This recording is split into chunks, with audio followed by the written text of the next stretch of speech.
Guys, gusto mo matuto magluto ng pork dinakdakan saka creamy salted egg? Panoorin mo lang to guys. Nagprito lang tayo dito ng tokwa. Iniwa lang natin to sa maliliit na square guys. Walang special dito, prito lang yan. Pag okay na, ihinango na natin to dito guys. At sinunod natin iprito ang ating mga manok. May breading yan na harina. Tsaka templado na rin yan guys ng pampalasa, asin at tsaka paminta. Nung okay na, ihinango na natin guys. Pagkatapos ay kumuha tayo dito ng sauce niya.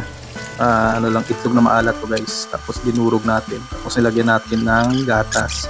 At saka pinalabas natin yung lasa niyan guys. Tinimplahan na rin natin yan ng ginisa mix. At saka konting asin. At saka paminta. Ganun lang kadali guys. Pagkatapos nilagay na natin yung ating mga pinito kanina. At saka hinalo-halo. Nilagyan na rin natin to guys ng dahon ng sili. Ganyan lang kasimple. At dito na part guys ay ayos na. Sinunod natin yung ating pork dinakdakan. Naghiwa lang tayo dito ng sibuyas na puti.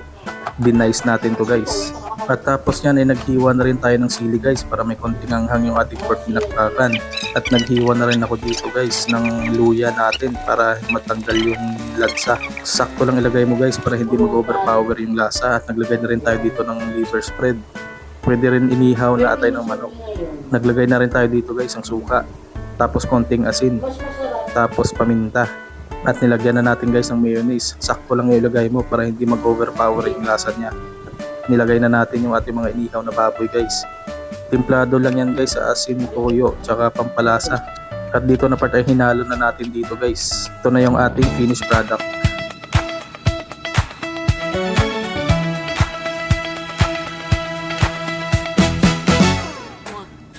Comment naman kung taga saan ka para malaman ko kung saan nakaabot yung video ko na to. At maraming salamat sa panonood. Pork dinakdakan, creamy salted egg na tokwa at saka manok.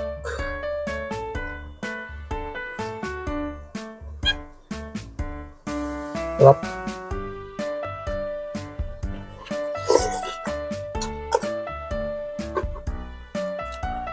Sarap guys. Bye bye.